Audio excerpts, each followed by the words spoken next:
তোমরা যে সামনে ড্রাগন গাছগুলি দেখতে পাচ্ছ, এই গাছগুলিতে যে প্রথম রাউন্ডের ফল ছিল, মানে এই গাছে যে প্রত্যেক বছর পর পর 4 থেকে 5 বার ফল আসে, ঠিক এইভাবে এইগুলি কিন্তু প্রথম পর্যায়ের ফল।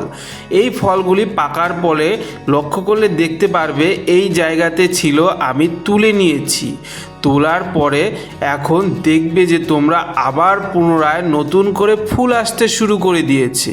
তাই বন্ধুরা, আজকে আমি এই গাছে কিছু বিশেষ যত্ন নিব যাতে এই গাছের ফুলগুলো টিকে যায়, মানে যেগুলো আছে, আর আরও বেশি ফুল এই গাছ ভরে আসে। এবং তোমাদের গাছও যদি এই পর্যায়ে এই অবস্থাতে থাকে তবে অবশ্যই আজকে এই পরিচর্যাগুলো তোমরা নিবে। আর তোমরা যদি এখনও আমার এই চ্যানেলটি সাবস্ক্রাইব না করে থাকো তবে অবশ্যই সাবস্ক্রাইব করে নিও। তো চলো বন্ধুরা, ভিডিওটি শুরু করা যাক। বন্ধুরা, এখন জুলাই মাস চলছে, প্রচণ্ড বৃষ্টির মাস। এই সময় বৃষ্টির কারণে কিন্তু বন্ধুরা এই গাছে ফাঙ্গাসের আক্রমণ হতে পারে। ফাঙ্গাসের আক্রমণে গাছের ক্ষতি এবং ফুল ঝরে যেতে পারে। তার জন্য আমাদের এই সময় 10 থেকে 15 দিন অন্তে যে কোনো ফাঙ্গিসাইড এই গাছে স্প্রে করে নিতে হবে। তোমরা লক্ষ্য করলে দেখতে পারবে আকাশের পরিস্থিতি মেঘলা আকাশ সবসময় থাকছে। তাই আমি এখন এই গাছে এই স্প্রিন্ট ফাঙ্গিসাইডটি স্প্রে করে নেব। তোমরা যে কোনো ভালো কোম্পানির ফাঙ্গিসাইড স্প্রে করে নিতে পারো 10 থেকে 15 দিন অন্তে একবার। এই গাছে তেমন কোনো রোগ বিশেষ দেখা যায় না, কিন্তু এই ফাঙ্গাসের আক্রমণটা প্রচুর পরিমাণে হয়। এখন ফল আমরা হারভেস্ট করছি, সেই কারণে কিন্তু ফাঙ্গাসের আক্রমণ হয়। প্রতি লিটার জলে 2 থেকে 3 গ্রাম মিশিয়ে আমরা স্প্রে করব।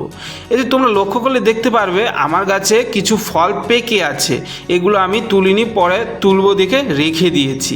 কিন্তু এখন তো আমি এই গাছে স্প্রে করব, তাই সেই ফলগুলিতে যদি সেই ওষুধগুলো পড়ে তাহলে কিন্তু আমাদেরকে হারভেস্ট করে বা তুলে খেতে গেলে একটু দ্বিধাবোধ হবে, যেহেতু এটি একটি ওষুধ। তাই আমি কিন্তু এই ফলগুলিকে সুন্দর পলিব্যাগ বা ক্যারি ব্যাগ দিয়ে আমি মুড়ে দিচ্ছি, কারণ কি এটি দিয়ে মুড়ে দিলে ওই ফলগুলির উপরে ওষুধটি পড়বে না, তাই আমরা অনায়াসে খেতে পারবো। কারণ কি আমি মেনটেন করি অর্গানিক দিকটা, শুধু এই ফাঙ্গিসাইডটা আমাকে মারতে হয়, তার জন্য আমি এই দিকটা একটু লক্ষ্য রাখছি। তোমরা যদি চাও পুরোপুরি অর্গানিক করব, তাহলে এই ফাঙ্গিসাইডের জায়গায় তোমরা অল্প কিছু গাছ করলে হলুদ ব্যবহার করতে পারো, কোনো অসুবিধা নাই। এখন আমি এই কার্বন ডাইজেব বা ম্যানকোজেব গ্রুপের ওষুধ ব্যবহার করছি বা ফাঙ্গিসাইড ব্যবহার করছি। 15 দিন পরে কপার অক্সি ক্লোরাইড গ্রুপের যে কোনো ফাঙ্গিসাইড স্প্রে করব অল্টারনেট করে, তাতেই আমাদের গাছ ভালো থাকবে। আমি কিন্তু ফাঙ্গিসাইড স্প্রে করে নিয়েছি।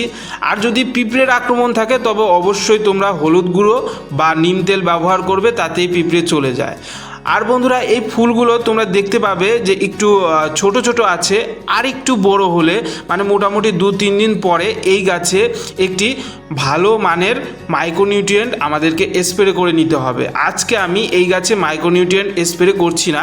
যদি মাইক্রোনিউট্রিয়েন্ট কোনো কোম্পানির না থাকে, এরকম বোরন, জিঙ্ক তোমরা প্রতি লিটার জলে 2 থেকে 3 গ্রাম মিলিয়ে তোমরা স্প্রে করে নিতে পারো। এর আগেও আমি এই সম্পর্কে বলেছি, ওই একই পরিচর্যা কিন্তু আমাদেরকে ঘুরিয়ে ঘুরিয়ে করতে হয়।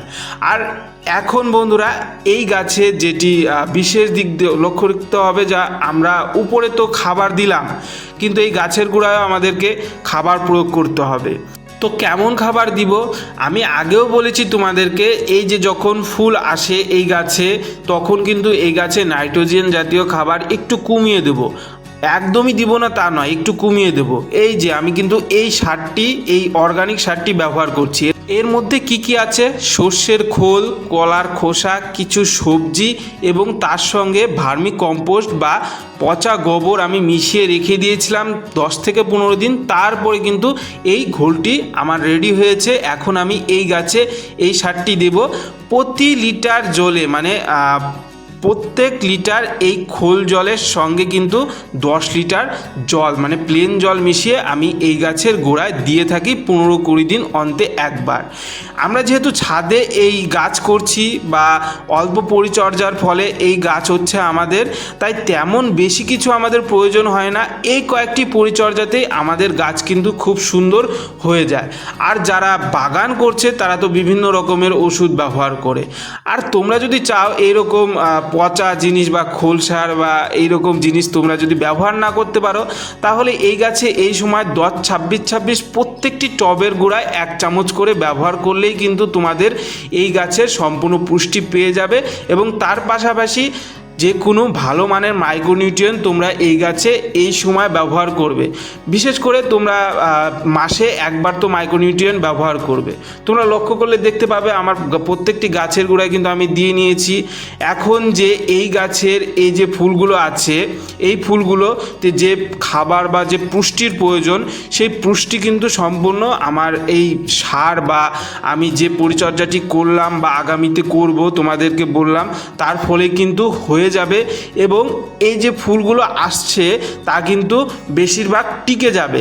সব সময় অনেকে বলে যে সম্পূর্ণ ফুল টিকবে, এটি সম্পূর্ণ ভুল ধারণা। কিছু ফুল ঝরবেই, আর কিন্তু এই সব যত্ন নিলে কিন্তু বেশিরভাগ ফুলই টিকে যায়। আর এই গাছে পরবর্তীতে আরও সুন্দর ফুল আসে এবং গাছের হেলথও ভালো থাকে। তো বন্ধুরা, আশা করছি তোমাদের ভিডিওটি ভালো লেগেছে। ভিডিওটি ভালো লাগলে অবশ্যই লাইক, শেয়ার, কমেন্ট করো। এইরকম সুন্দর সুন্দর গার্ডেনিং ভিডিও অতি সহজেই পেতে অবশ্যই চ্যানেলটি সাবস্ক্রাইব করে নিও। ভিডিওটি সম্পূর্ণ দেখার জন্য ধন্যবাদ। তোমাদের সঙ্গে দেখা হচ্ছে পরবর্তী কোনো ভিডিওতে। তোমরা সুস্থ থেকো, ভালো থেকো।